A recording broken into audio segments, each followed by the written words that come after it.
Chapter 4, Mishnah 9.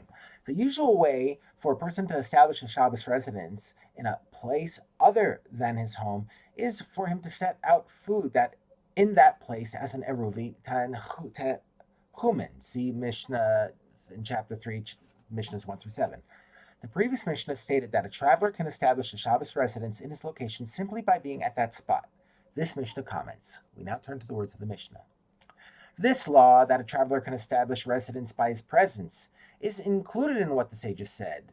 A poor person can make an Eruvin Techumen with his feet, i.e., by going to a place and being there when Shabbos begins. Since the traveler often does not carry with him food with which to make an Eruv, he is permitted, as is a poor person who has no food, to establish his residence in a place simply by being there. The Mishnah cites a dispute whether this method may be used only by one who has no food or if it can be used by anyone. Rabbi Meir said, we have this law only for a poor person. However, a person who has food available to him can establish his Shabbos residence only by placing food in that place as an Eruv, since that is the primary way of making an Eruv. But Rabbi Huda says both a poor person and a rich person, i.e. someone who has food, may establish residence in a place simply by being there.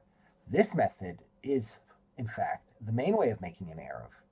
The rabbis did not say to make an Eruv with bread, food, except to make it easier for a rich person, so that he should not have to go out and make an Eruv with his feet, i.e., so that he should not have to go to the place he wishes to make his Shabbos residence and stay there until Shabbos begins. He can instead send a messenger before Shabbos to put food there for him as an Eruv.